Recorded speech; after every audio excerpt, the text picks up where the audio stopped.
Carla, alam mo na ba? May nakita na namang bangkay sa may gulod kaninang umaga. Oo, Vince. Isa na namang babae. Ang sabi ng mga nakakita, puno raw ng pasa at sira ang damit. Parang ginahasa siya bago pinatay. Hindi na to bago. Ilang beses na itong nangyari. Pero wala pa rin nahuhuli. Paano nangyayari yun? Kasi pinagtatakpan. Anong ibig mong sabihin? May alam ka ba? Si Kapitan, hindi ba napansin mo? Sa tuwing may ganitong kaso, ang bilis niyang isara ang investigasyon. Kesyo walang ebidensya, kesyo wala raw testigo. Pero paano magkakaroon kung mismo ang mga tao natatakot magsalita? Sigurado ka ba dyan sa hinala mo? Oo naman, wala nga lang akong ebidensya. Pero alam ko, may kapit sa kapulisan ang walang hiyang yun. Sa bagay may punto ka naman. Ito pa, naalala mo si Mang Efren? Yung tatay ni Lydia? Di ba, siya lang ang nagkalakas loob na magsalita nung unang may nawalang babae. Pagkatapos, bigla siyang naaksidente at namatay. At lahat tayo alam na hindi aksidente yun. Mismo! Delikadong tao si Kapitan. Alam ko talaga na may alam siya sa mga nangyayari dito sa baryo. Kung totoo yan, Carla, hindi tayo pwede manahimik. Pero paano tayo magsasalita kung mismong batas dito sa baryo, hawak niya? Vince, natatakot ako. Paano kung minsan isang araw maging isa ako sa maging biktima? Huy, huwag kang nag-iisip ng negatibo. Kumato ka dyan sa kahoy, gaga. Huwag mo hangarin na magkatotoo yan. Dahil kapag nagkataon, papatay ako. Promise yan. Lintik lang ang walang ganti. Talaga? Ganun mo ako, ka-love? Ew, tumigil ka nga, Carla. Nag-hallucinate ka na naman. Hindi kita type. Grabe ka naman mandiri. Uy, Bes, siya nga pala. May sayawan sa Biyernes ng gabi. Ano, punta tayo? Naku, sigurado ko maraming macho sa kapoging papi doon. Tinatanong pa ba yan? Siyempre naman. Basta ba, ipagpaalam mo kay Lola ha? Ano pa nga ba? Yan naman ang lagi kong ginagawa sa tuwing isasama kita eh. At saka pumapayag lang naman si Lola Fatima kapag akong makakasama mong gumala. Siyempre. Wala naman kasi magtatangkang lumapit sa akin kapag ikaw ang kasama ko, ano? Ang laki-laki kasi ng katawan mo pero wititit. Hindi nila knows na pusong babae ka naman pala. Abat, ikaw pasalamat ka nga't pinagpapaalam pa kita sa lola mo. Kung hindi, baka mukha ka ng manang na laging nakatenga lang dyan sa bahay nyo. Eto namang si Vince, hindi na mabiro. Sorry na girl. Aba, talagang inaasar mo pa ako Halika nga rito, mabaita ka. Wag mo nga akong kilitiin, Vince.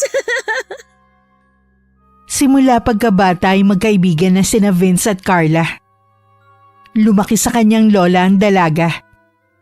Dahil maagang nawala ang mga magulang niya. Kaya naman labis-labis na lang ang pag-aalala at paghihigpit nito sa kanya. Hindi siya pinapayagan ng lola niyang gumala kung saan. Maliban na lang kung si Vince ang kasama niyang lumabas. Panatag na kasi ang loob ng matanda sa kaibigan niya.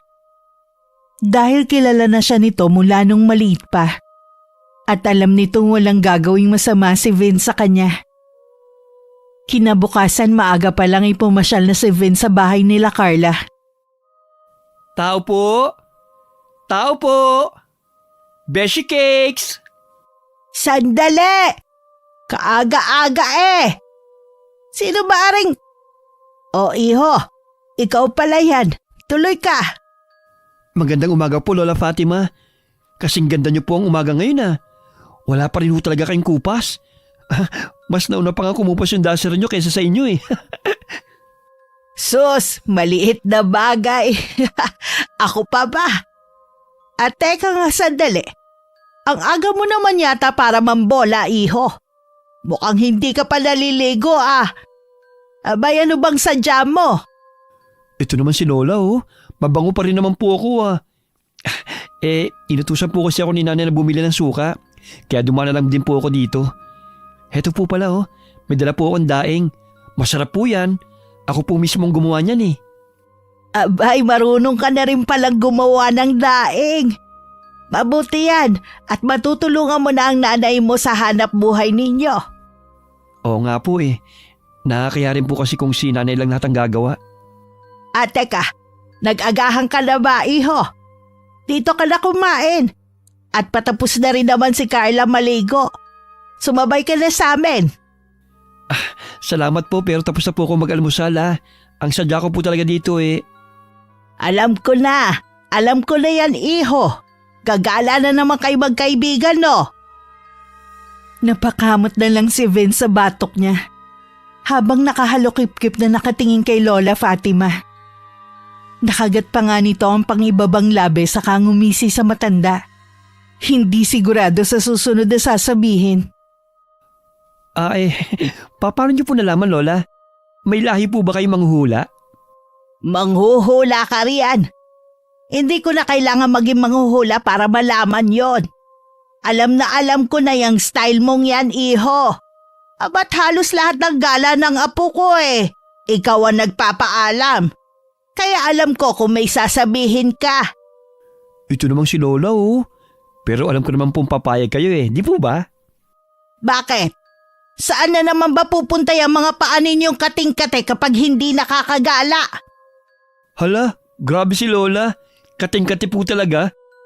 Ipapaalam ko lang po sana kasi na isasama ko si Carla sa sayawan doon sa plaza. Abay, hindi ba't sa Biyernes pa yon, iho? Tama po kayo la. Ano bang araw ngayon? Martes po. Masyado ka naman yatang excited, iho. Ang layo pa nun ah. Mukhang may binabalak ka. Tamang hinala ka naman, Lola. Ang totoo po niyan, bakit talaga ako magpapaalam sa inyo para may oras pa kaming kumbinsing kayo kung sakaling hindi kayo papayag. Aba, magaling! Dahil may taktika na pala kayo ngayon, ha? Oh, Vince, ang aga mo naman mangapit bahay. Ikaw pala yung kumakatok kanina sa pinto. Nang makita ni Vince ang dalaga na nakatapis habang nagpupunas ng basang buhok, napalunok ito ng malaki sabay inilihis ang kanyang paningin. Nakaramdam naman si Lola Fatima. Kaya kaagad niyang sinaway ang apo niya. Hoy Carla! Magbihis ka na nga muna bago ka mang-usisa. Abay hindi magandang tignan na nakatapis ka pa habang nakikipag-usap sa isang lalaki. Wala naman pong problema dyan kay Vince, Lola. Pero sige, dyan ka na muna, Beshi. Magbibihis lang ako, ha? Nang makapasok na ng kwarto ang dalaga, saka naman nagpatuloy sa pag-uusap ang dalawa.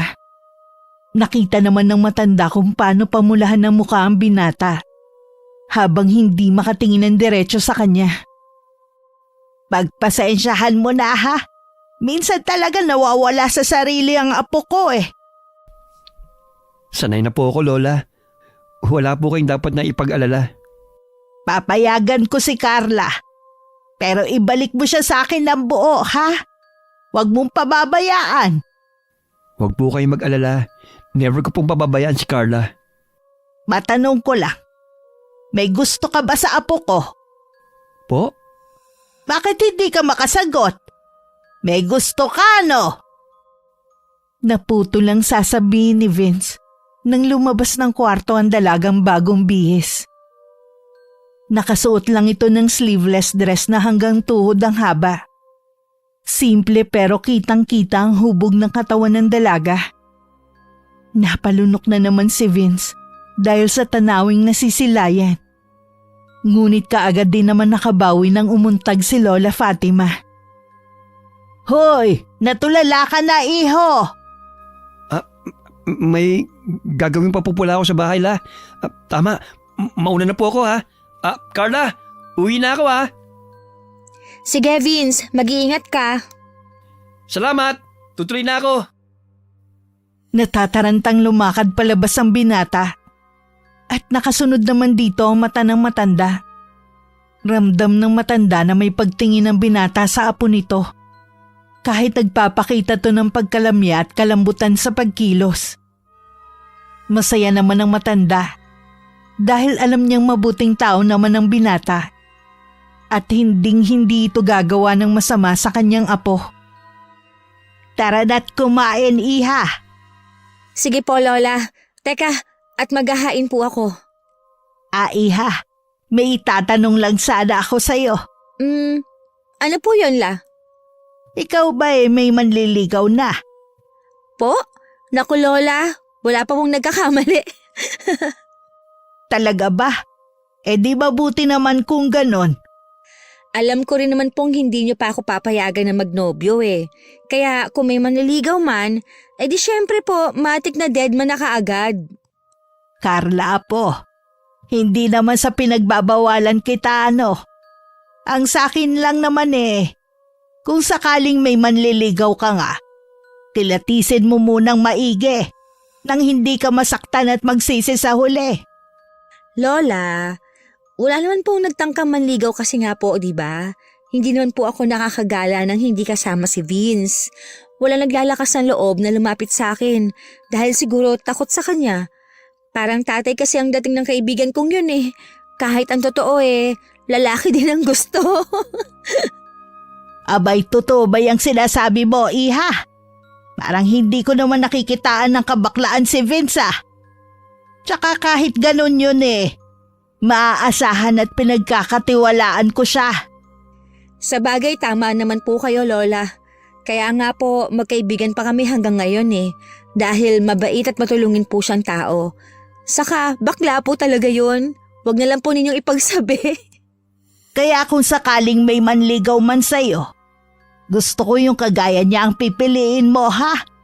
Nang hindi ka kawawa pagdating ng panahon. Sa isip ng dalaga tugma sila ng gusto ng kanyang lola. Ngunit wala siyang magagawa dahil sinabi na ni Vince na lalaki din ang gusto nito. Kaya inakala niyang wala ng pag-asang maging sila kahit pa malalim na ang nararamdaman nito para sa binata. Lingid sa kaalaman ni Carla, matagal na palang may lihim na pagtingin para sa kanya ang binata.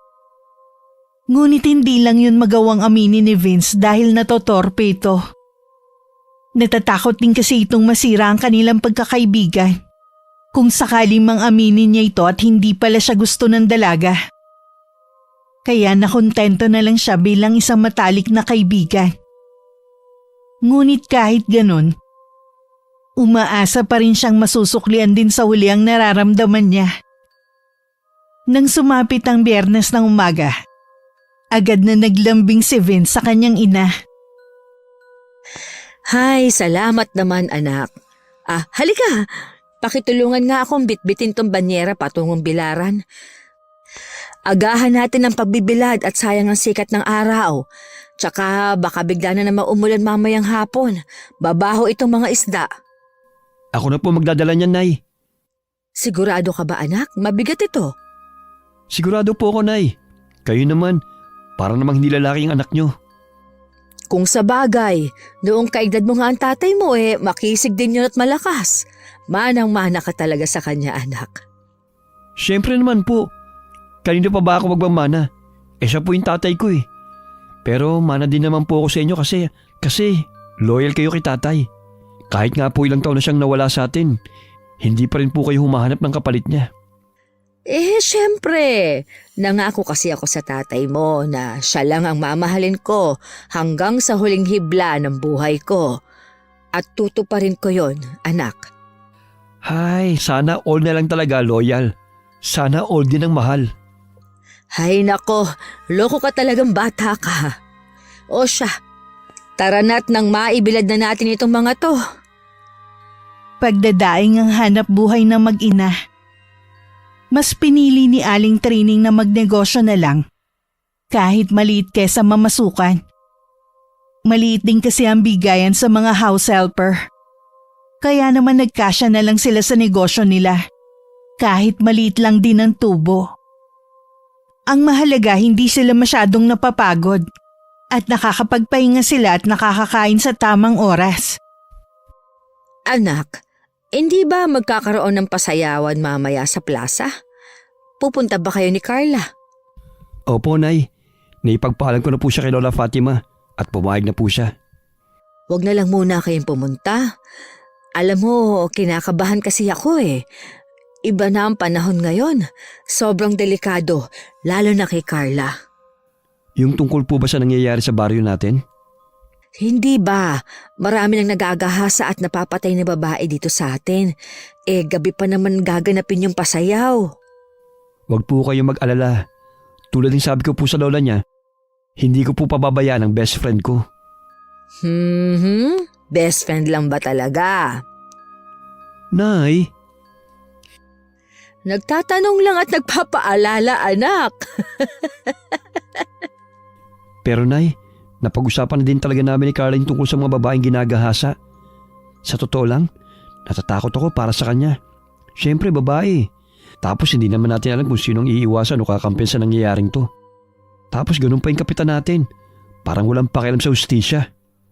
Alam mo, sa kinalakyan kong baryo, hindi batas ang nagpaparusa sa mga taong nananamantala ng kababaihan. Ang mga matandang albularyo at mangkukulam ang humahatol. Mangkukulam? Oo, Vince. Noong araw, may isang lalaki sa amin, mayaman, makapangyarihan at maraming koneksyon. Maraming babae ang pinaglaruan, pinagsamantalahan, pero hindi siya mahuli-huli.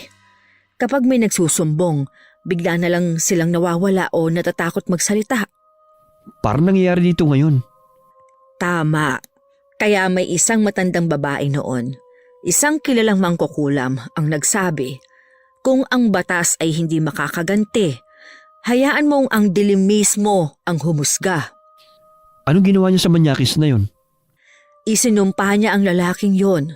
Isang gabi, nakita raw itong umiiyak at sumisigaw sa gitna ng kakahuyan, pero walang taong nakapaligid sa kanya. Paulit-ulit niyang sinasabi, "Ako ang may kasalanan! Patawarin niyo ako!" Hanggang sa kinabukasan, natagpuan siyang wala ng buhay. Nakanganga, nanlalaki ang mga mata, para bang may kung anong takot ang bumalot sa kanya bago siya namatay. Kayong gumawa nun? Lintik ka! Mukha ba akong mangkukulam? Eh sino? Kilala niyo ba? Yung kapatid ng lola mo. Marunong siyang mangkulam. Dapat may ganun din dito sa atin para matigilan yung kamanyakan ng taong gumagawa nun sa mga babae rito. Para matigilan yung kamanyakan ng taong gumagawa nun sa mga babae dito. Gusto mong magkaroon ng mangkukulam sa lugar natin? Kung para sa hustisya, Nay, bakit hindi? Sus! Tumigil ka! Huwag kang humiling ng ganyan at baka magkatotoo. Ang anumang kapangyarihan, kung galing sa masama, hindi kailanman magiging mabuti, anak. Pero Nay, wala namang nangyari sa mga kaso rito eh. Ilang babae na naging biktima, pero wala pa rin nahuhuli. Kung may isang tulad ng kapatid ni Lola, baka matakot sila. Hindi mo alam ang sinasabi mo, Vince. Oo, nakuha nila ang hustisya noon, pero may kapalit yun. Ano po? Hay, wag na nga lang natin pag-usapan yan. Basta mag-iingat na lang kayo mamaya ni Carla. Siya nga pala, Nay. Nasaan po pala yung polo ni Tatay?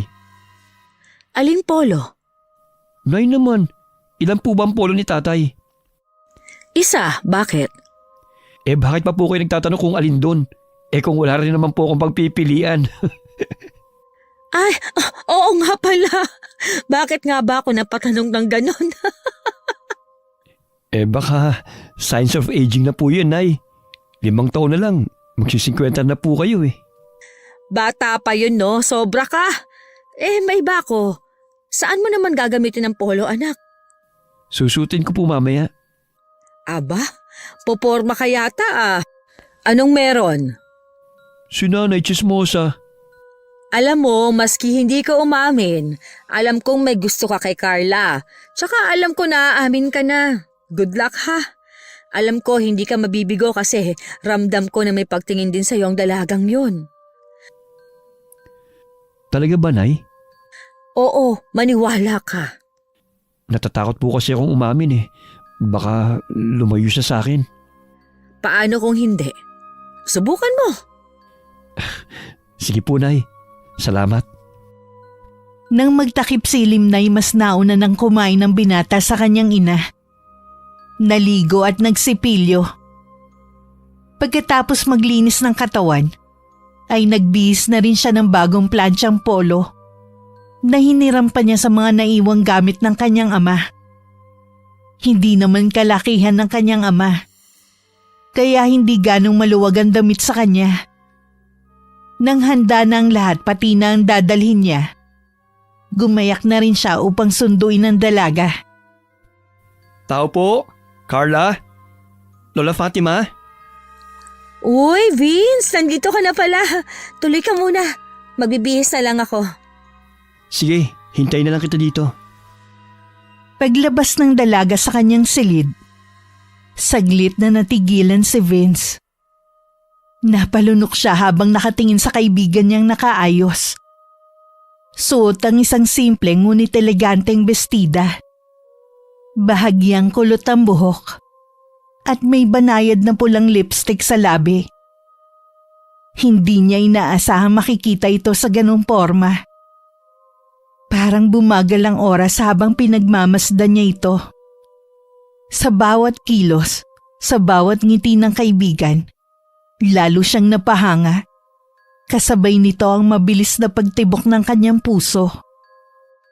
Nakabihis na ako. Tara na. La, tuloy na po kami. O sige, mag-iingat kayong dalawa ha. Hoy Vince, ipinagkakatiwala ko sa iyo ang apo ko. Oras na may mangyaring masama sa kanya, nako! Mayayari ka talaga sa aking bata ka. Ito talagang si Lola, nananakot pa. Opo, Lola. Ako na pong bahala kay Carla. Huwag na po kayo mag-alala. Ikaw Carla, huwag kang lalayo kay Vince ha. Lagi ka lang sa tabi niya. Para naman po akong bata niyan, Lay. Aba't nagre-reklamo ka yata? Baka gusto mo wag na lang tumuloy at dito ka na lang sa bahay. Di po ako nagrereklamo. Sabi ko nga po, didikit lang ako kay Vince. O siya, sige na. Lumakad na kayo. Nang makapagsayaw kayo ng matagal. Habang naglalakad ang dalawa, isang itim na sasakyan ang dahan-dahang dumaan sa gilid nila. Bukas ang mga bintana nito.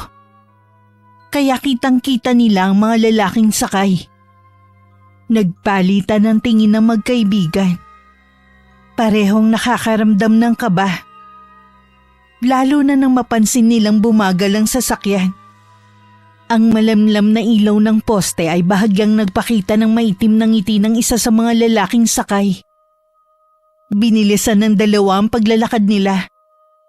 Nakahinga lang sila ng maayos nang nilampasan na sila ng sasakyan. Kilala mo ba yung mga yun? Hindi eh. Pero yung isa namumukhaan ko. Parang nakita ko na minsan sa bahay ni Kapitan. Baka kamag-anak niya siguro. Kamag-anak pala ng kupal na kapitan. Sayang, pogi sana. Pogi? Kinikilig ka na niyan? Parang ngayon ka na nakakita ng pogi ah. Hala, hindi ha. Nagsabi lang na pogi yung isa, kinikilig na agad. Grabe ka naman. Iwasan mo mga yun. Hindi maganda ang kutob ko sa kanila. Mabuti pa umuwi lang kaya tayo. Hala, wag naman. Naghihintay yung mga friend natin sa plaza. Tsaka, wala namang mangyayaring gulo ngayon. Ang daming dayo ang dadalo. Safe naman tayo kapag maraming tao. Sige na nga. Pero kapag may naramdaman kang kakaiba, sabi mo kagad sa akin ha. Nax, protective. Aba natural. Hindi kita hahaya mapahamak no? Pilit nilang isinasantabi ang hindi maipaliwanag na kaba na iniwan ng sasakyan dumaang kanina. Ngunit sa di kalayuan sa dilim ng kalsada, may mga matang tahimik pa ring nakasubaybay sa kanila. Nang hindi nila namamalayan, nagpatuloy lang sa paglalakad sina Vince at Carla. Hanggang sa narating na nga nila ang plaza. Hinanap nila kaagad ng mga kaibigan. At nadatnan nila ang mga to na kausap ang mga lalaking nakita nila kanina sa sasakyan. Napakunot pa ang noo ni Vince nang bumaling sa kanila ang isang lalaki. At nakangiting sinalubong ang papalapit na si Carla. Hi, good evening. Carla, tama ba? Oo, paano? Hindi mo siguro natatandaan pero simula dati pa, nung una naming bakasyon dito sa bari nyo, binala ko na talaga magpakilala sa'yo. Kaso wala lang akong lakas ng loob nun eh. Si Kevin ay pamangkin ng kapitan nila. Nakapatid naman ng ina nitong si Aling Delilah. Lumaki to sa Maynila at sanay na itong mambola ng mga babae. Madalas sa mga nabobola nito ay ang mga probinsyanang katulad ni Carla. At dahil nga ayaw naman ni Carla na makabastos at lumabas na suplada, sinakyan na lang nito ang trip ni Kevin. Ako nga pala si Vince. Vince, nice meeting you pare. Hindi ko alam na may kuya pala si Carla. Hindi niya ako kuya pare. Actually, best friend niya ako. Oh, best friend. Nice. At ikaw naman, ano nga pangalan mo ulit? Oh, sorry. Nakakalimutan ko palang magpakilala sa inyo. Nakaka-distract kasing kagandahan mo eh. By the way, I'm Kevin. Wow, ang lakas naman. Wala bang ibang linya? Mukhang marami ka nang ginamitan yan Hindi naman. Totoo lang naman sinasabi ko eh. Nga pala, pamangkin ako ni Cap. Talaga? Taga saan ka nga pala? Dito. Malinaw naman siguro sa sinabi mong lagi kang nagbabakasyon dito, di ba? Oo nga pala. Sorry, napaulit lang. Ganun ba? Sige, mag-enjoy ka lang ha. Sama lang ako sa mga kaibigan ko. Tara na, Vince. Sandali lang, Carla. Sorry, Kevin. Hindi ako mahilig sa scripted na small talk. See you around kung talaga nagbabakasyon ka rito. Sabay na naglakad sina Vince at Carla palayo. Habang naiwan si Kevin na nakangiti pero halatang tinablan sa mga sagot ni Carla. Agad na dumistansya ang dalawa. Nang makumpirma ni Carla na pamangkin nga ito ng kapitan, siya na agad ang umiwas. Ayaw niyang magkaroon ng kahit na anong koneksyon dito. Dahil alam niyang walang patawad ang pamilya nito. Kaya hanggat maaari lalayo na lang siya sa binata para makaiwas sa anumang maaaring mangyari. Kilala pa naman ang pamilya nila sa kawalang hustisya at pangmamanipula ng mga krimen na kinasasangkutan ng mga to. Grabe, taray naman nun. Ikaw may tinatago ka pala mga English sa baol ng lola mo. Bakit? Siya lang ba marunong magkonyo? Kalalaking tao ang arte magsalita, kairita? Talaga lang akala ko ba gwapo? Aanhin ko naman ng gwapo. Mas gwapo ka pa kaysa sa kanya. Talaga? Aba, may mukhang tinatago ka yatang paghanga sa akin Hoy, kapal mo bakla! Sinabi ko lang na mas gwapo ka pero hindi ibig sabihin may gusto ako sa'yo. Pero aminin mo, ako lang ang gwapong hindi mo iniiwasan. Hay nako, Vince, tigilan mo nga ako. Natural na hindi kita iiwasan. Ikaw lang ang pasas ko para makagala eh. Ewan ko ba kung anong ipinakain mo sa lola ko at tiwalang-tiwala sa'yo. Grabe ka naman, aray Pero bakit namumula ka? Anong namumula? Ikaw talaga, kung ano-ano sinasabi mo. Mainit lang siguro. Pero wala ka bang kilig na nararamdaman sa akin? Tigilan mo na nga ako, Vince. Natigilan si Vince. Natulala siya habang nakatitig sa mukha ng dalaga. Nais na niyang sabihin ng nararamdaman niya para dito. Pero nagtatalo ang kanyang isip kung tama ba ang gagawin niya o hindi. Huy, natulala ka na naman dyan. Bakit? May dumi ba ako sa mukha ha? Ito, makatitig sa akin parang gusto mo akong tunawin Carla, gusto ko sa... Nakakuha na ng buwelo at lakas ng loob si Vince para magtapat sa dalaga. Nang bigla na namang sumingit si Kevin. Talagang hindi papayag ang dayo na hindi makuha ang gusto nito. Kaya naman muli nitong inagaw ang atensyon ng dalaga. Carla, binilhan kita ng maiinom. Baka lang kasi nauuhaw ka na eh. Vince, pwede ko bang hiramin saglit si Carla? Saglit lang, promise. Kakausapin ko lang siya. Sige, pero basta dyan lang kayo Huwag kayong lalayo. Teka. Di ba may sasabihin ka? Ano yon? Nakalimutan ko na eh. Sigurado ka? Oo, pero hayaan mo. Kapag naalala ko, sasabihin ko kagad sa'yo. O sige, Tayo na, Carla. Dun tayo. dito na lang tayo. Madilim na sa banda dun eh. Alam kong takot ka sa akin dahil pamangkin ako ng kapitan. Carla, alam ko ang mga balita tungkol sa tiyo ko. At sa maniwala ka man o sa hindi ako katulad niya. Hindi ko rin masasabing mabuti kang tao dahil lang sa sinabi mo. Tama ka. Kaya hayaan mo muna ako magpakilala sa'yo ng maayos. Oo, nagkakilala na naman tayo kanina, di ba? Oo nga, pero mas gusto ko pang kilalanin ka ng lubusan. Talaga? Seryoso ka? Ano ko ba? Siyempre oo. Kung gusto mo talaga, sige. Bumisita ka sa bahay. Ayaw kasi ni Lola na nagpapaligaw ako sa labas eh. Saka alam ko naman kung ano ang deserve ko at hindi. Ang straightforward mo naman masyado. Pero sige, kung yun ang magpapagaan sa loob mo, dadalaw ako sa bahay nyo. Tara, sayo tayo. Sige, dun tayo sa gitna para maliwanag. Nagmasid lang sa gilid si Vince at hindi niya inaalis ang paningin sa dalaga, lalo pat may kasama itong lalaki. Ang planong pagtatapat na yun ay hindi na niya itinuloy. Di hamak naman kasi na mas gwapo at mayaman si Kevin. Kaya inisip niya na baka baliwalain lang din ng dalaga ang damdamin niya para rito. Umabot ng madaling araw na si Kevin lang ang kasama ng dalaga, habang si Vince nasa tabi lang at tila hindi na naalala ng dalaga na kasama niya itong dumating doon. Kaya naman nang hindi na makatiis, agad niyang pinuntahan ng dalawa. Carla, hindi ka ba uuwi? Ako na mag-aatid sa kanya. Ako na. Magkasama kaming pumunta rito, kaya magkasama rin kaming uuwi.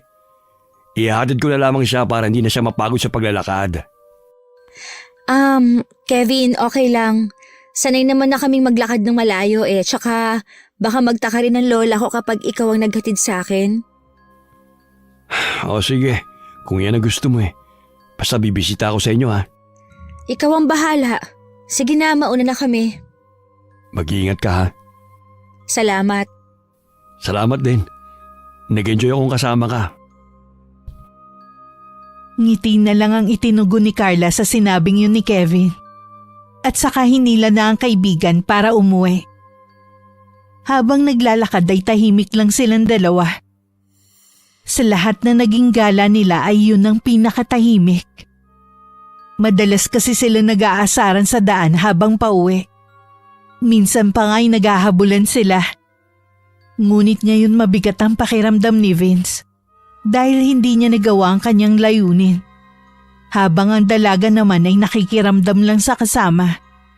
Kaya hindi rin umimik hanggang makarating na nga sila sa kani-kanilang tahanan. Kumusta naman ang lakad mo, anak? Ano, nasabi mo na ba sa kanya? Olats po, Nay. Anong olats? Binasted ka, anak? Hindi naman po. Hindi ko na po itinuloy ang pag-amin kasi may nakilala siyang iba eh. Mas malala pa nga po yata to sa busted na eh. Anong ibig mo sabihin, anak? Sino ang nakilala niya?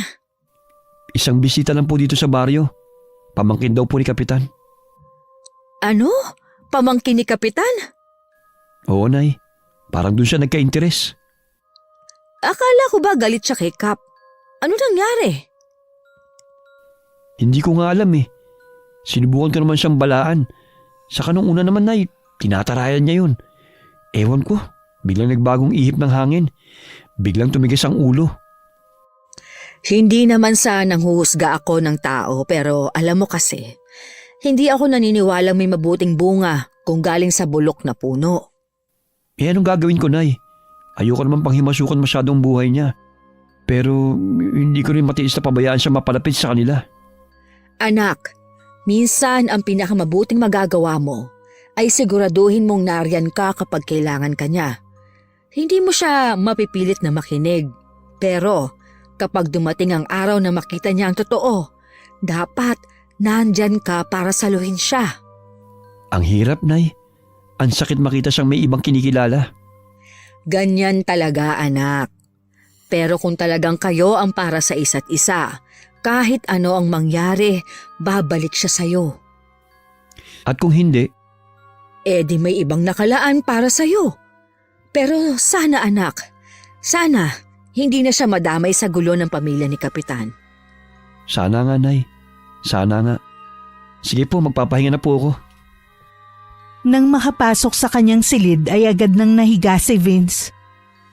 Hindi na siya nag-abala pang magbihis. Dahil pakiramdam niya ay latang-lata na siya. Hindi naman siya pagod na pagod. Pero pakiramdam niya ay nawalan na siya ng ganang kumilos. Pinilit niya ang sariling matulog. Pero kahit ilang minuto na siyang nakapikit, ay tila bagising na gising pa rin ang diwa niya. Marahil ay dahil sa maraming mga tanong ang tumatakbo sa kanyang isipan. Kaya hindi pa rin siya makatulog. Kinaumagahan naman ay bumisita nga si Kevin sa bahay ni na Carla. Nagtaka na lamang si Lola Fatima nang may humintong isang magarang sasakyan sa harap ng kanilang tahanan. Akala niya may naligaw lang. Dahil sa tinagal-tagal na nilang naninirahan doon, ay ngayon lang may humintong sasakyan sa tapat nito. At mas lalo pang nagtaka matanda nang may bumabang isang gwapong binata mula ron. Magandang umaga po. Dito po ba nakatira si Carla? Magandang umaga naman, iho. Oo, dito nga siya nakatira. Kayo po pala ang lola niya. Mano po? Ako po si Kevin. Kaawaan ka ng Diyos, iho. Ano ba ang sadya mo? Gusto ko pong ligawan ng apo niyo kung papayagan niyo po ako. Teka, saan mo ba nakilala ang apo kong si Carla? Ngayon ko lang nakita ang mukha mo rito sa baryo namin Nagkakilala po kami kagabi sa sayawan. Pamangkin po ako ng kapitan ng baryong to. Abay, hindi ko sukat akalain may magtatangkang manligaw sa apo ko. At galing pa sa pamilya ninyo. At sa kakagabi lang kayo nagkakilala, manliligaw ka na agad. Sigurado ka ba sa pinapasok mo, iho? Opo, lola. Hindi ko po maipaliwanag pero kakaiba pong naramdaman ko nung makilala ko si Carla. Talaga? Pero iho, hindi basta-basta si Carla. Hindi yan tulad ng ibang babae na madadaan lang sa matatamis na salita.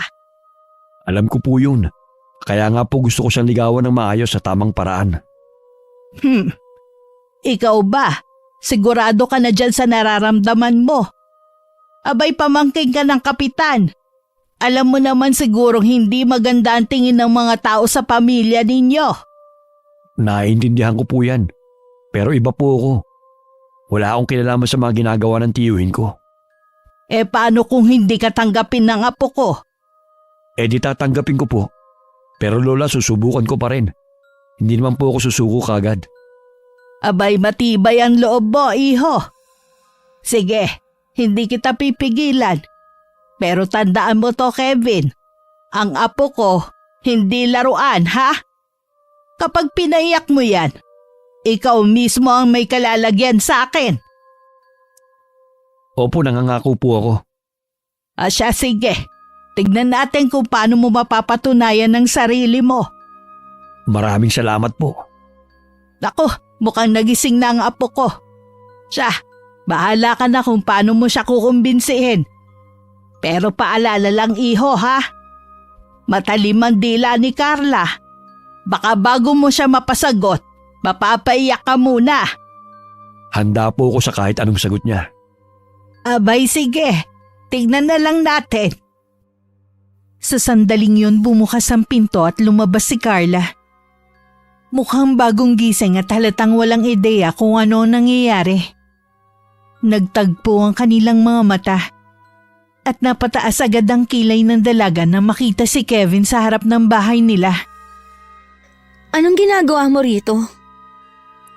Good morning, Carla. Formal na ako magpapakilala sa'yo bilang manliligaw mo.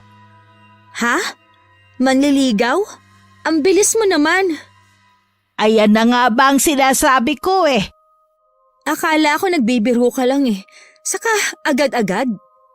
Hindi kaya ako nagbibiro sa mga ganitong bagay. At saka siyempre dapat agad-agad. Eto nga pala, may dala akong almusal para sa inyo. Salamat, Kevin. Nag-abala ka pa. Mabuti na lang din. Dahil hindi pa nakakapagluto tong si Carla. Dahil puyat kalalakwat siya. Lola naman. O siya, sige. Maiwan ko muna kayong dalawa, ha? At magwawalis lang ako sa labas ng bahay. Sige po, Lola. Teka, kumain ka na ba? Oo, kumain na ako kanina sa bahay bago ako pumunta rito. Sige na, kain ka na. Ang kulit naman nito. Habang kumakain si Carla ng agahan, hindi niya maiwasang mapansin ang presensya ni Kevin. Sa kabila ng galit niya sa pamilya nito, tila hindi niya magawang itaboy ang binata. Alam niyang dapat ay may distansya siya. Ngunit sa hindi niya malamang dahilan, may kung anong pumipigil sa kanya. Hindi niya maunawaan kung bakit hindi niya magawang maging malamig sa binata tulad ng inaasahan niya. Masarap ba yung ulam? Ha? Oo, masarap. Sige, ubusin mo yan ha, para mabusog ka. Dahil sa pagbisitang yun ni Kevin sa bahay nila, inakala ni Carla na totoong nararamdaman nito para sa kanya. Pati si Lola Fatima ay napaniwala nito na mabait at magalang itong tao kahit ang totoo ay pakulo lamang yun ng lalaki para makuha ang kanyang gusto sa dalaga. At dahil nga sa pinakitang pagbait-baitan ng binata, naniwala na nga ng tuluyan ng maglola. Matapos ang isang linggong pagbabalik-balik nito sa bahay ng dalaga, ay sa wakas umubra na ang kanyang plano. Sinagot na nga siya ng dalaga at nakuha na niya ang tiwala ng matanda. Kaya maaari na niyang ituloy ang kanyang binabalak. Lola Fatima, magpapaalam lang po sana ako mamaya kung pwede ko pong ilabas si Carla mamayang gabi. Kakain lang po kami. Teka sandali. Bakit sa labas pa kayo kakain? Ang mabuti pa dito na lang kayo sa bahay. Magluto na lang kayo ng gusto niyong kainin. At magaling naman magluto yan si Carla eh. Gagastos ka pa niyan. Ayos lang naman po na gumastos ako para kay Carla. Espesyal naman po kasi siya sa akin eh. Kahit na. At sa kagabi pa kayo lalabas. Abay hindi ako papayag. Bakit naman po nung si Vince ang kasama ng apo niyo pumayag naman po kayo? Dahil kababata ni Carla si Vince at matagal ko na siyang kilala. Alam kong hindi gagawa yun ng masama sa aking apo. Paano ko naman po mapapatunayan na mapagkakatiwalaan din po ako kung hindi niyo ako bibigyan ng pagkakataon? Kahit isa lang po, Lola. Kahit ngayon lang po. Sige na. Siya nga po pala. Ito po, may pinabibigay po pala si Mama sa inyo. Itong bibingka. Tulad ba to ng dati? Masarap ba ito? Opo, masarap po yan. Tulad ng dati. Kaya ubusin niyo para lahat ng sabihin ko. Hindi niyo tatanggihan. Anong sabi mo, iho? Hindi ko masyadong narinig eh. Anong hindi tatanggihan? Sabi po ni Mama, huwag niyo daw po tatanggihan yan kasi special daw po yan. Habang umunguya si Lola Fatima ng bibingkang inabot ni Kevin, unti-unting lumambot ang kanyang ekspresyon. Kanina lang ay may pag-aalinlangan pa siyang nararamdaman. Ngunit sa hindi maipaliwanag na dahilan, tila gumaan ang loob niya sa binata. Maya-maya pa nagpatuloy siya sa pagkain. Tila hindi na naiisip ang pag-aalangan kanina. Napansin to ni Kevin at lihim na napangiti. Ilang saglit pa, nag-angat ng tingin si Lola Fatima at tumingin kay Carla na tahimik na nanonood sa kanila. Sige na apo, sumama ka na sa kanya. Pinapayagan na kita. Napakunot ang noo ni Carla. Tila nagtataka sa biglaang pagbabago ng isip ng kanyang lola. Kanina lang ay parang tutol ito. Pero ngayon bigla na lang pumayag sa pag-alis nila. Samantalang si Kevin naman ay nakangiti ng buong buo. Halatang kontento sa naging resulta ng kanyang munting estratehiya. Saan ba tayo pupunta, Kevin? Basta, huwag ka na maraming tanong. Baka kung saan yan ha? Ano ka ba? Kakain lang tayo sa labas, kaya huwag ka mag-alala. O sige, sabi mo eh.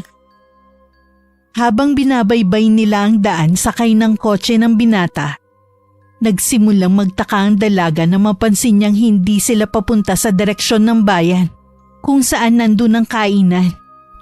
Sa halip lumiko sila sa isang makipot at madilim na daan, papalayo sa mataong lugar. Kevin, saan mo ako dadalhin? Ngunit hindi sumagot si Kevin. Tahimik lang siyang nagpatuloy sa pagmamaneho. Napahigpit ang hawak ni Carla sa bag niya at naging malikot ang kanyang mga mata. Sagutin mo ko! Akala ko ba kakain lang tayo? Saan na ba tayo pupunta? Relax ka lang. Sandali na lang. Malapit na tayo. Ihinto mo tong sasakyan! Bababa ako! Hindi pwede. Lalong lumakas ang kaba ni Carla. Hindi niya gusto ang tono ng boses ni Kevin. Parang may tinatago ito at hindi niya malaman kung ano. Sinubukan niyang buksan ang pinto ng sasakyan pero hindi niya maintindihan kung bakit ayaw bumukas nun. Ano ba? Hindi na ito nakakatawa! Huminto ka na! Ngunit hindi siya pinansin ni Kevin. Nakapirmi lang ang mga mata nito sa daan. Dire-diretsyong nagmamaneho sa madilim at tila hindi mataong lugar. Napatingin siya sa bintana. Walang ibang sasakyan. Walang ibang tao. Duguan na ang kanyang mga kuko sa kakakalas sa seatbelt nang bigla siyang napahinto. Huminga siya ng malalim. Pinilit na pakalmahin ang sarili. Hindi siya pwedeng magpanik. Kailangan niya mag-isip. Kevin, ano bang meron? Bakit mo ako dinala sa lugar na to? Huwag ka matakot, Carla. May gusto lang akong ipakita sa'yo. Gusto ko nang umuwi. Buksan mo to. Bababa na ako. Sa palagay mo'y pakakawalan pa kita? Ha? Anong pinagsasabi mo? Muling itinuloy ng binata ang kanyang pagmamaneho. Hanggang sa makarating sila sa isang abandonadong bahay. Sa dulo ng daang kanilang tinatahak. Ganun na lamang ang takot na naramdaman ng dalaga. Nang makitang naglabas ng baril si Kevin at tinutok yun sa kanya. Kevin, ano to? Bumaba ka na. Nanginginig ang kamay ni Carla habang nakatitig sa baril na nakatutok sa kanya. Pakiramdam niya ay biglang nanlamig ang buong paligid. Hindi niya inakalang hahantong sa ganito ang simpleng pagpayag niyang sumama rito. Kevin, anong ibig sabihin nito? Akala ko… Tama ng tanong, Carla. Basta sumunod ka na lang kung ayaw mong masaktan. Napalunok siya. Pilit na pinakalma ang sarili. Wala siyang ibang magawa kundi sundin ang gusto nito. Dahan-dahan siyang bumaba ng sasakyan. Ang puso niya'y parang gustong lumabas sa kaba. Inilibot niya ang paningin sa paligid. Isang lumang bahay. Sira-sira ang bubong. Basag ang mga bintana at tila matagal nang iniwan. Walang ibang tao. Wala siyang matatakbuhan. Kevin, please.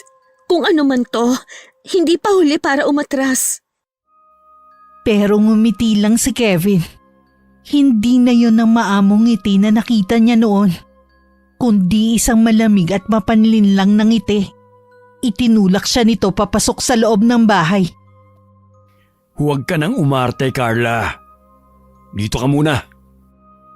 Napasigaw si Carla nang biglang bumukas ang isang pinto ng bahay. Mula ron may lumabas na dalawang lalaking hindi niya kilala. Matitigas ang kanilang muka. Halatang sanay sa ganong sitwasyon. Humitit muna ng sigarilyo ang isang lalaki bago nagsalita. Oh, di ba maganda siya? Ha? Natawa ang dalawang lalaki pero sumang-ayon din sa kanya. Tuwang-tuwa ang mga to dahil inisip nilang muli na naman sila magpapakaligaya sa gabing yon. At tulad ng dati, nagsimula na silang gumamit ng ipinagbabawal na droga. Napaatras si Carla. Nanginginig sa takot. Napatingin siya kay Kevin. Umaasang may maaaninag siyang awa sa mukha nito. Pero wala. Wala ni katiting. Kevin, bakit mo ito ginagawa sa akin? Solve na ako. Mga pare, ako muna ha. Standby lang kayo dyan sa labas. Doon muna kami sa kwarto nitong chicks ko.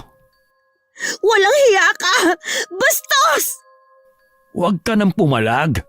Huwag ka mag-alala. Magiging masaya to. Masasolve ka sa akin. Kevin, wag! Parang awa mo na! Ngunit tumawa lang ito. May halong yabang sa kanyang tinig. Sa gilid ng kanyang mata, nakita niyang lumabas na ang dalawang lalaki sa pinto. Iniwan silang dalawa sa loob ng madilim na silid. Wala nang iyakan, Carla. Mag-enjoy ka na lang. Parang demonyo ang binatang tumatawa habang unti-unti nitong hinuhubad ang sariling kasuotan. Hanggang pati ang panloob nito'y tinanggal na rin. Mas lalo pa nga itong natawa nang makita kung paano panlakihan ng mata ang dalaga. Huwag kang lalapit! Sinasabi ko sa'yo, isusumbong kita sa mga polis! Ha? Pulis? Sa tingin mo ba maniniwala sa'yo mga pulis kapag nagsumbong ka sa kanila? Mag-isip ka nga, Carla. Kayo ang may kagagawa ng mga panggagahasa at pagpatay sa mga babae dito sa baryo. Nadali mo. Ay, halika na. Huwag mo na akong pahirapan kung ayaw mong matulad sa kanila. Hindi! Lumapit si Kevin. Ang kamay nito'y lumandas sa braso ni Carla. Pababa sa bewang. Kevin, wag! Parang awa mo na! Ngunit ngumisi lang si Kevin. Tila wala itong naririnig. Lumakas ang kabog ng dibdib ni Carla. Pakiramdam niya unti-unti siyang nauubusan ng oras. Kailangan niyang kumilos bago mahuli ang lahat. Dahan-dahan siyang umatras. Pero agad siyang sinundan ni Kevin. Hinablot ang kanyang kasuotan. Nagkapunit-punit ito dahil sa kanyang pagiging agresibo. Sinubukang umiwas ni Carla, pero nang sandaling lumapat ang likod niya sa malamig na dingding, doon niya napagtanto na wala na siyang matatakbuhan. Wala na, Carla. Akin ka na ngayon. Hayop ka, Kevin! Akala mo ba, basta-basta mo nalang magagawa ang gusto mo? Pilit siyang nagpumiglas. Hinawakan niya ang braso ng binata at buong lakas na kinagat ito. Napaatras si Kevin sa sakit. Gago! Anong... Bago pa nito matapos ang sasabihin, inapakan ni Carla ng malakas ang paa niya. Dahilan para mapaurong siya. Hindi pinalagpas ng dalaga ang pagkakataon. Siniko niya to sa sikmura at nang mapayuko sa sakit, isang malakas na sampalan dumapo sa mukha ng binata. Habang natitigilan si Kevin, agad na dinampot ni Carla ang isang kahoy sa sahig at binato yun sa lalaki. Mabilis siyang tumakbo papalabas ng kwarto. Hinahabol naman siya ng malalakas na mura ni Kevin. Tarantadong... Huwag mong isipin makakatakas ka! Narinig niyang bumukas ang pinto sa labas. Nandun ang mga kasama ni Kevin. Pero hindi siya titigil. Mas pinabilis pa niya ang takbo. Hinanap ang kahit anong daan palabas ng abandonadong bahay. Hindi siya pwedeng mahuli. Hindi siya pwedeng sumuko. Pero isang malakas na tunog ng baril ang nakapagpatigil sa pagtakas ng dalaga. Kasabay nun ay nabuwal siya at nawalan ng kakayahang kumilos. Nanlabo ang kanyang paningin. Pero bago siya tuluyang mawalan ng malay, naramdaman niyang may humaplo sa kanyang katawan. Tumulo ang luha sa mga mata ng dalaga bago siya tuluyang nawalan ng malay. Nasa tabi niya si Kevin. May halong kasabikan at kasamaan ng titig nito. Sinamantala niya ang kahinaan ng dalaga.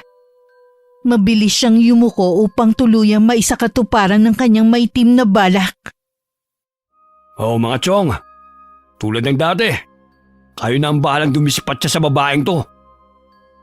Maluwag naman na naging pagkakangiti ng mga lalaki. Alam na kasi nila ang ibig sabihin nun. Oras na para sila naman ang lumigaya. Hinintay muna nilang makalabas ang kaibigang lalaki bago simulan ang pagpapaligaya. Ngunit nang makaalis na si Kevin, nakarinig sila ng mga kaluskos at mga padyak mula sa labas ng abandonadong bahay. Nagkatinginan ng mga lalaki. Agad na nagbunot ng patalim at baril. Handang harapin kung sino man ang nasa labas. Unti-unti silang lumapit sa bintana. Pero bago pa nila makita kung sino ang nasa labas, isang malakas na kalabog ang kanilang narinig. Biglang bumukas ang pinto. At sa isang iglap, may kung anong mabilis na aninong sumalakay sa isa sa kanila. Isang matalim na sigaw ang umalingaw-ngaw, kasabay ng pagsirit ng dugo sa sahig. Bago pa sila makaputok ng baril, isang matinding puwersa ang tumama sa isa pa sa kanila. Agad itong nabuwal. Duguan ng leeg na tila pinunit ng matatalas na kuko. Si Carla kahit mahina pa mula sa natamong tama ng bala, nagawa niyang idilat ang kanyang mga mata.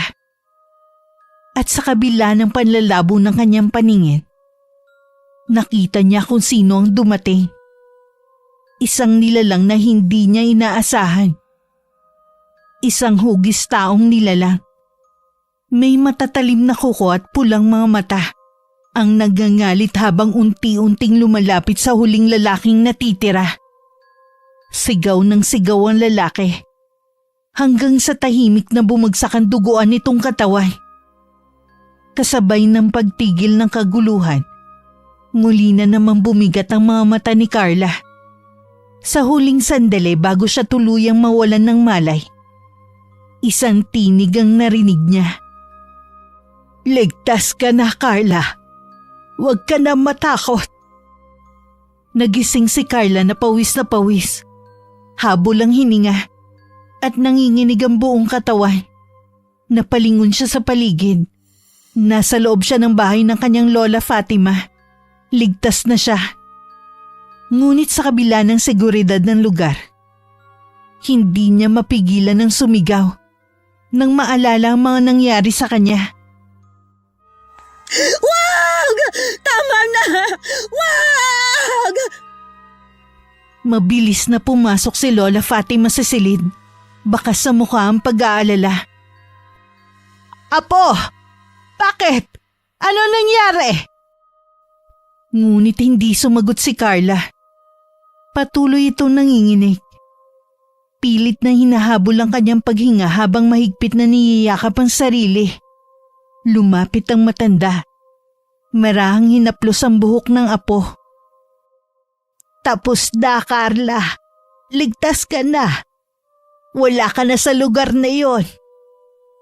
Doon palang nagsimulang bumalik ang ulirat ng dalaga.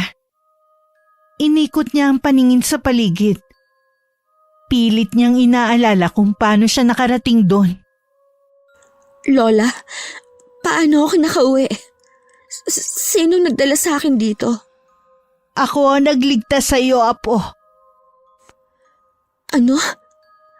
Pero paano? Napayuko ang matanda. Tila nag-aalangan kung dapat pa ba niyang ipagpatuloy ang kanyang sasabihin. Ngunit alam niyang wala na siyang may tatago pa. Hindi mo alam ang lahat tungkol sa akin, Apo. At sigurado kung hindi ka pa handang malaman. Pero wala akong iba magagawa kundi sabihin ang totoo sa iyo. Muling bumalik sa isipan ni Carla ang mga huling sandali bago siya mawalan ng malay.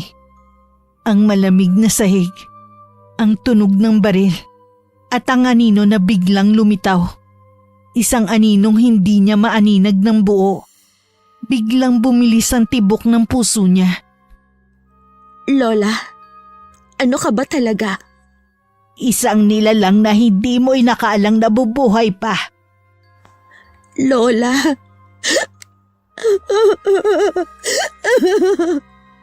Matagal ko nang itinago ito, Apo. Pero siguro panahon na para malaman mo ang totoo. Nanginig ang tinig ng matanda habang nakatitig sa kanyang apo. Hindi niya kailanman inisip na darating ang araw. Nakakailanganin niyang ipahayag ang lihim na kanyang iningatan ng maraming taon. Lola, anong ibig mong sabihin? Isa akong aswang, Carla. Isinilang ako sa isang lahi ng mga nilalang na matagal nang umiiral sa mundong ito. Ngunit hindi ako katulad ng mga aswang na kinatatakutan ng marami. Hindi. Hindi maaari. Alam kong mahirap itong tanggapin. Pero kung hindi dahil sa akin, baka wala ka na ngayon.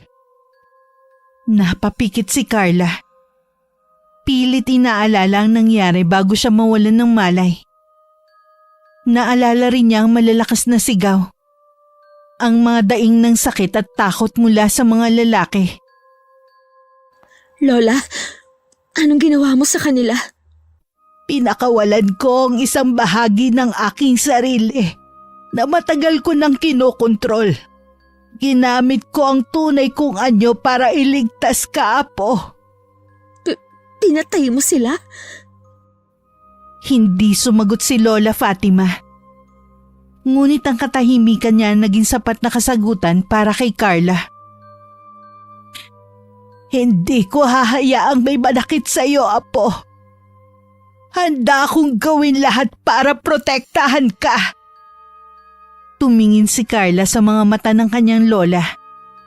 Sa kabila ng kanyang takot, may isang bahagi sa kanya ang nagsasabing hindi siya dapat mangamba. Kung ganon, anong ibig sabihin nito, Lola? Isa rin ba akong... Napatigil siya sa pagsasalita. Nanginginig ang kanyang labi. Takot sa sagot na maaaring ibigay sa kanya ng lola niya. Wala pa ako nakikitang palatandaan sa iyo, Carla. Pero kung nasa dugo mo ang sumpa, darating ang panahon na mararamdaman mo rin ang tawag ng kadiliman. Ayokong maging isang halimaw, Lola. Ikaw ang magpapasya kung anong magiging landas mo, Apo. Hindi lahat ng aswang ay masama. Ikaw pa rin ang pipili kung magiging masama ka o mabuti. Lola, si Kevin, ginahasa niya ako.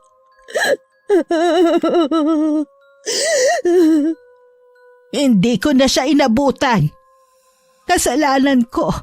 Nagtiwala ako sa lalaking yun. Huli na nung kinutuban ako ng masama at nagising sa katotohanan.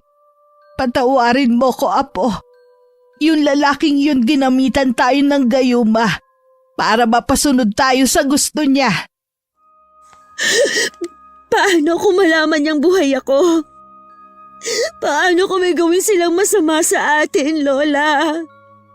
Hindi ko hahayaang mangyari yun. Apo, yung tungkol sa pagkatao Huwag po ko. kayo mag-alala. Wala po akong alam. Nakatulugan na ng dalaga ang pag-iyak. Naaawa ang matanda sa madilim na sinapit ng kanyang apo sa kamay ng walang iyang si Kevin. At hindi niya maaatim na walang gawin para sa apo niya. Kaya naman kinabukasan sinugod niya ang bahay ng kapitan, kung saan tumutuloy ang binata at ang nanay nito.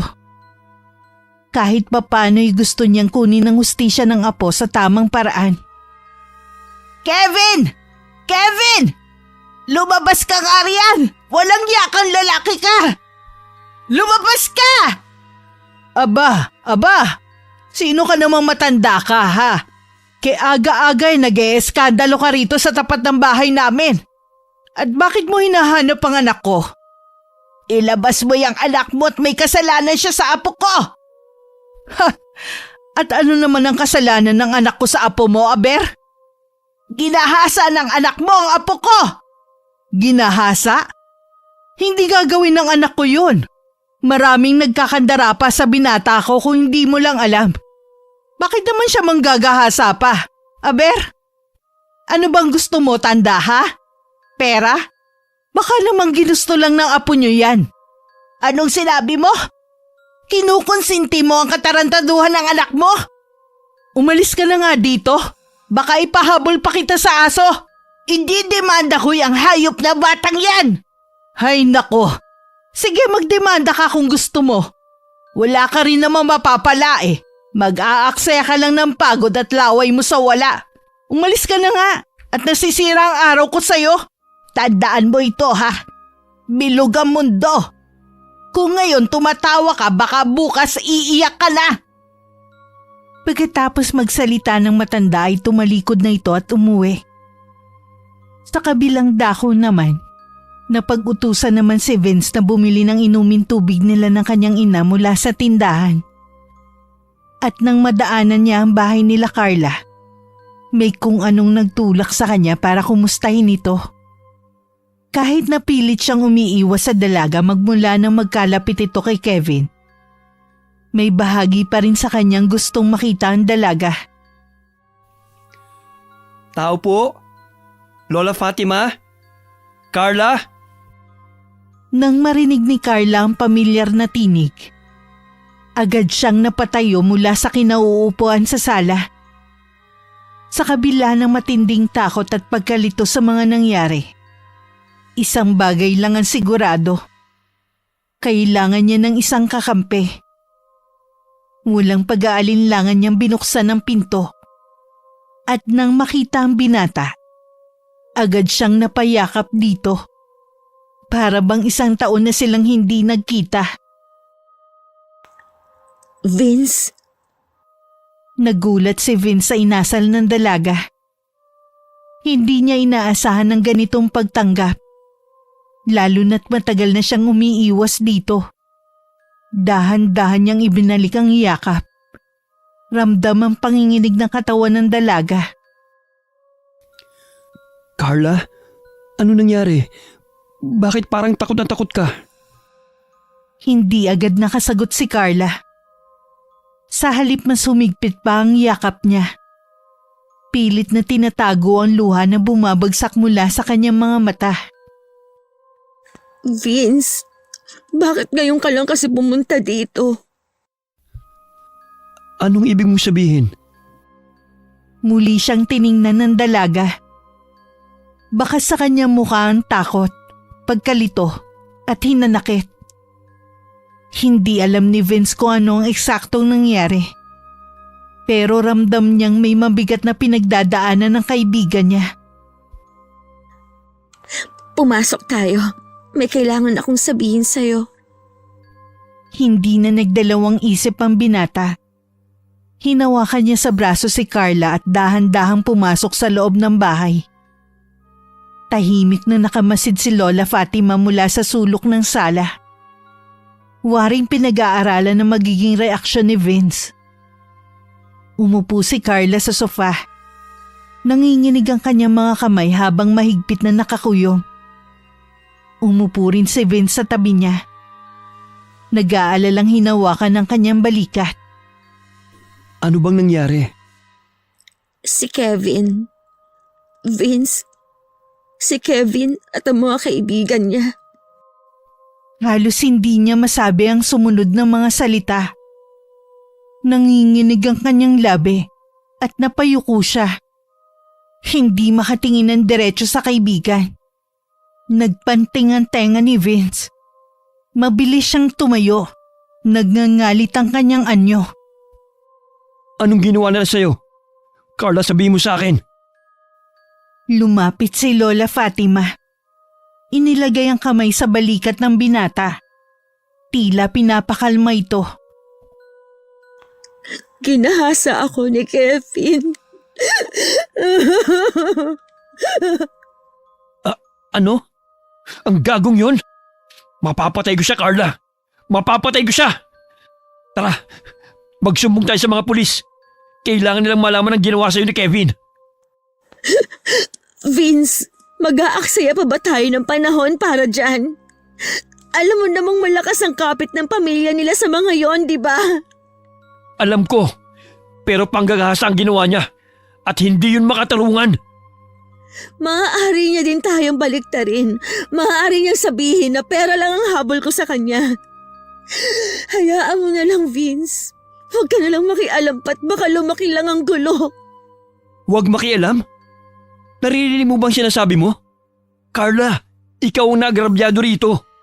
Hindi ako papayag ng babaeng minahal at iningatan ko. Bababuin lang ng iba. Ipaghihiganti kita.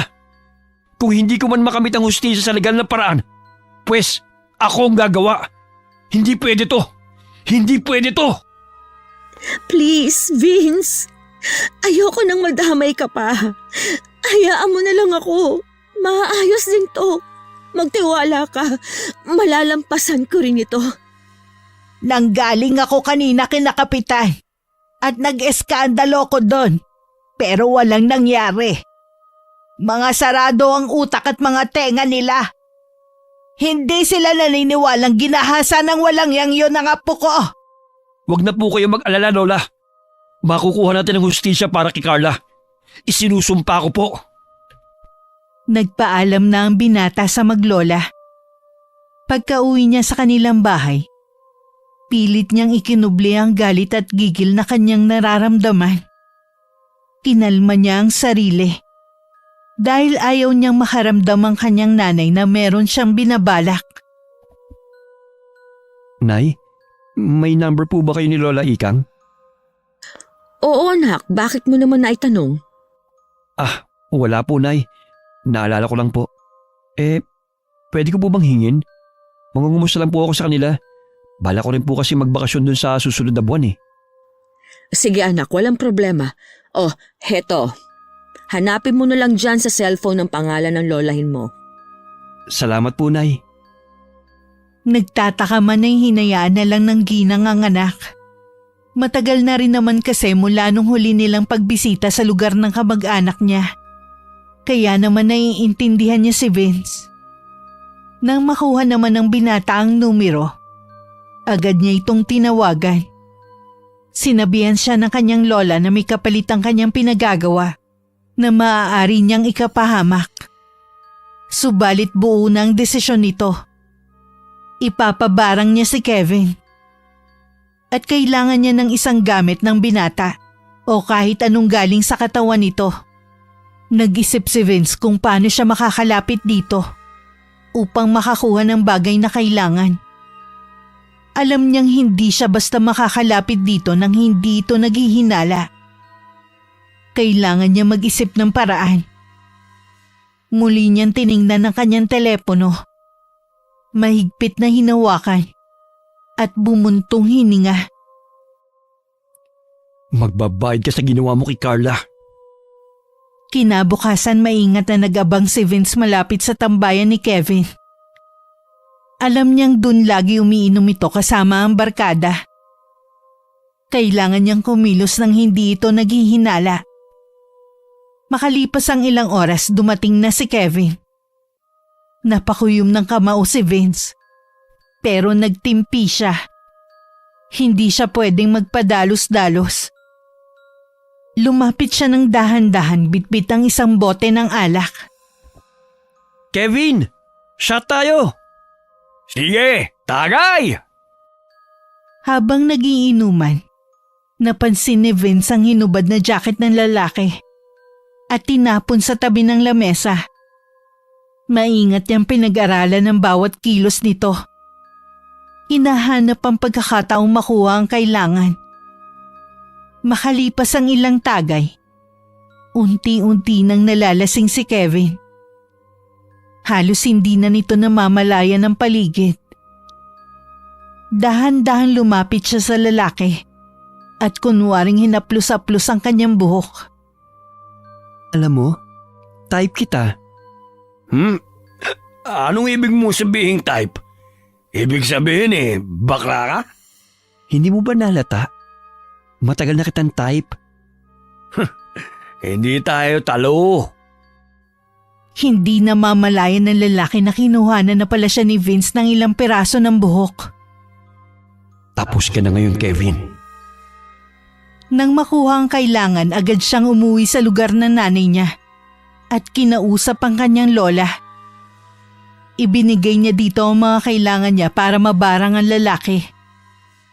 Samantala sa bahay ni na Kevin, habang nasa harap sila ng masaganang hapunan at nagkakasiyahan, bigla na lang sumama ang pakiramdam ng binata at nagsisisigaw sa sakit. Ang sakit, ma! Ma! Sobrang sakit! Oh, napano ka naman? Ma! Bigla na lang po sumakit yung ari ko. Parang lumalaki po, ma. Aray! Sobrang sakit talaga. Please, ma, tulungan mo ako. Ano? Paanong lumaki? Baka nakagat ka ng insekto. Halika muna dun sa kwarto. Titignan ko yan. Ayoko, nahihiya ako. Nakakahiya. Leche ka! Uunahin mo pa ba yung hiya mo? O sige, kung gusto mo dadalhin na lang kita sa ospital. Ma, wag, ma. Ayoko sa ospital. Ano ngayon? Magpapatulong ka tapos ayaw mo magpatingin.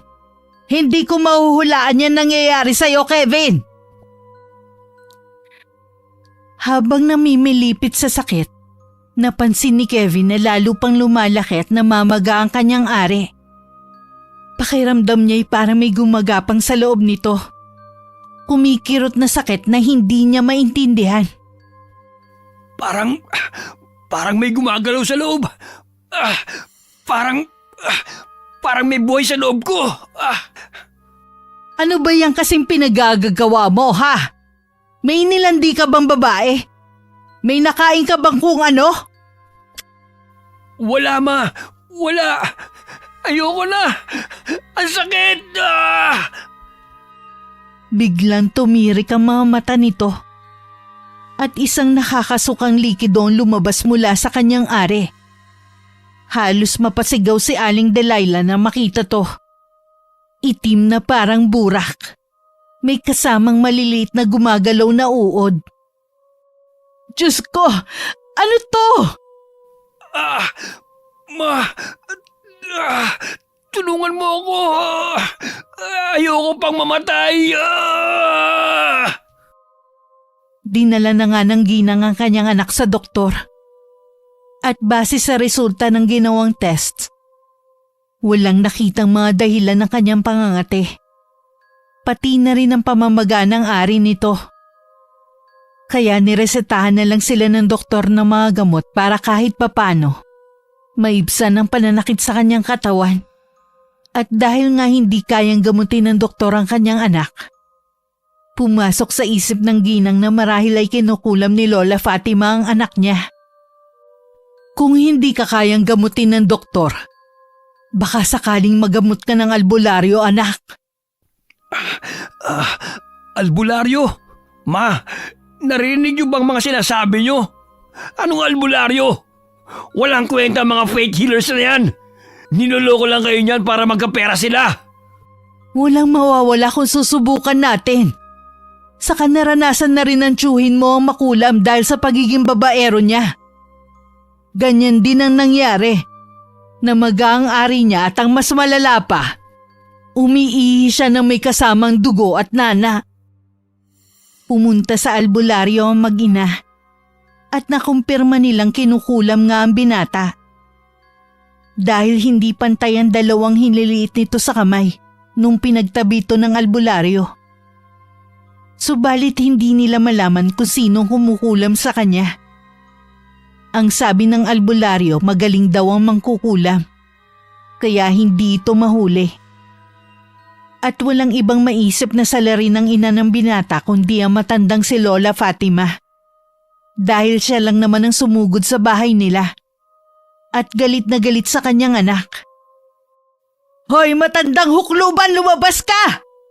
Harapin mo ako! Walang yakang mangkukulam ka! Abat sino naman kaya ang tangke-digerang sumugod dito? Lola, mukhang mama po yan ni Kevin ah. Bakit po kaya sumugod yan dito?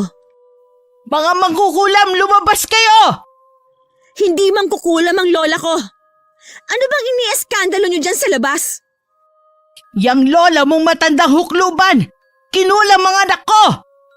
Ano bang nangyari sa anak mo? Hay, salamat naman sa magkukulam na yan. Ang bait. Buti nga sa inyo. Pweh! Alisin niyo ang kulam kung hindi. Kung hindi ano? Anong gagawin niyo? Ipapapatay niyo kami? Madaming nakakarinig sa'yo oh. Tingnan mo, lahat ng kapitbahay namin nanonood. Sige, sabihin mo. Namamaga ang ari ng anak ko. Alam ko kayo may kagagawan nun. Nakikiusap ako. Tigilan niyo ang anak ko. Handa akong magbayad ng malaking halaga basta tigilan niyo lang si Kevin. Wala kaming ginagawa sa anak mo. Sinungaling! Hindi ako sinungaling. Dahil kung talagang mangkukulam ako, dapat inuna ko ng sinaray ang bunganga mong napakaingay. Umalis ka na rito! Natakot naman si Aling Delilah sa banta ng matanda. At naikuyom na lamang ang dalawang kamao bago dali-daling naglakad palabas ng bakuran nila. Natatawa pa nga si Lola Fatima. Dahil halos matapilok mga ang ginang sa pagmamadali. Saan ka ba galing? Pahingi po ng gamot. Ang hapdi po ng buong katawan ko. Parang sinusunog ako sa loob. Anak, ano nangyayari sa'yo? Bakit puro sugat na yung balat mo? Diyos ko, ang baho-baho mo. Para ka naagnas. Anak! Ewan ko. Ang kati po eh. Ang kati-kati. Kahit anong kamot ko, lalo lang pong sumasakit. Magbihis ka nga ng damit. Teka, bakit basa ito? Anak, may lumalabas na likido sa katawan mo. Diyos ko, may mga nana. Kaya pala ang baho-baho. Pakitignan po yung likod ko. Parang may gumagapang eh. Ang bigat. Parang may gumagalaw sa ilalim ng balat ko. Nanginginig ang kamay ni Aling Delilah habang dahan-dahan niyang tinataas ang damit ng anak. Ngunit pagtingin niya sa likod nito, halos mabitiwan niya ang hawak na t-shirt at mapaatras sa sobrang gulat. Anak! Diyos ko! Ano to? Sa kanyang harapan, ang likod ni Kevin ay puno ng malalalim na sugat. At mula sa mga to may maliliit na uod na gumagapang palabas. Kumikislot-kislot habang binubutas ang balat nito. Agad na nagpahanap ang ginang ng ibang mas magaling na albularyo. Malaki ang paniniwala niya na hindi lang basta mangkukulam ang dumadali sa kanyang anak, kundi isang mambabarang. Pagdating ng albularyo at makita ang kalagayan ni Kevin, agad itong napailing. Sinubukan niyang tawasin ng binata upang matukoy kung sino ang gumagawa ng barang. Ngunit hindi niya ito magawa. Masyadong malakas ang puwersang bumabalot sa binata. Hindi niya kayang kontrahin ito. Sa kabila ng pagsisikap ng albularyo, lalo lamang lumala ang kalagayan ni Kevin. Unti-unti nawalan na siya ng kakayahang gumalaw. Hanggang sa tuluyan na siyang naparalisa sa kanyang hinihigaan. Habang lumilipas ang oras, kitang-kita ang pagkaputla niya. Hanggang sa nawalan na ito ng malay at hindi na nila magising. Mabilis na kumalat ang balitang yun sa buong baryo. At naging pulutan ng mga tao sa mga umpukan. Nakarating din yun kay Aling Trining. Anak, halika nga muna rito. Maupo ka sa tabi ko at may itatanong lang ako sa'yo. Ano po yun, Nay? May kinalaman ka ba sa nangyayari sa pamangkin ng kapitan? Kay Kevin po? Bakit? Ano po nangyayari sa kanya?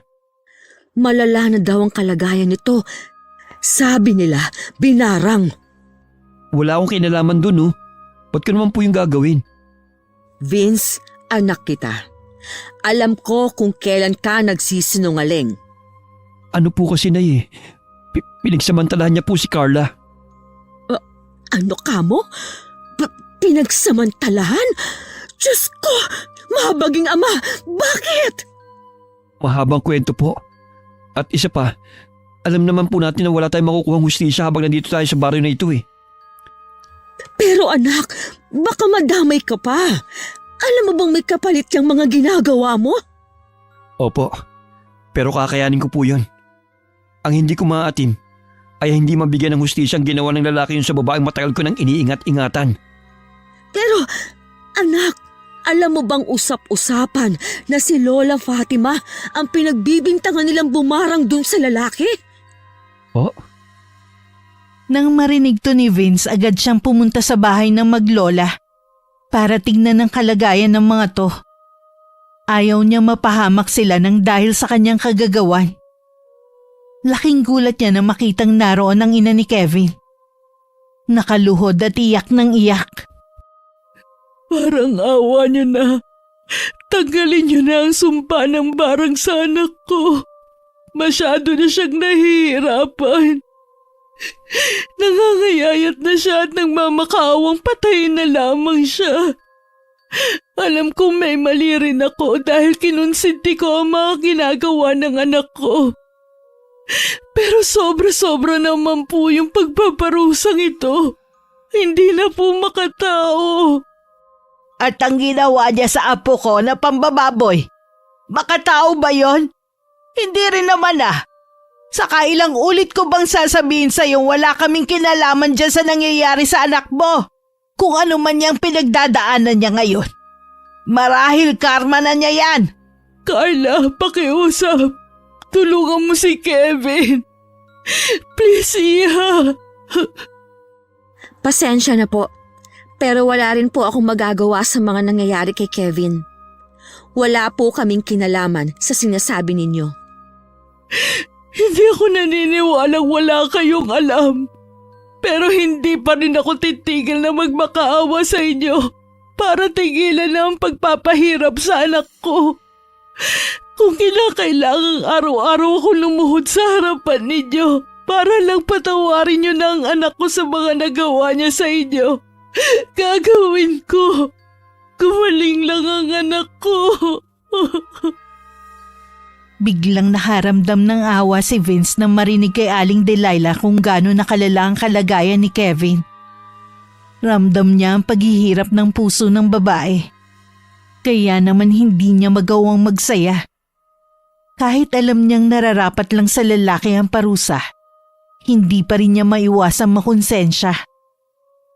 Agad niyang tinawagan ng kanyang lola at nakiusap na itigil na ang barang at huwag papatayin ng biktima.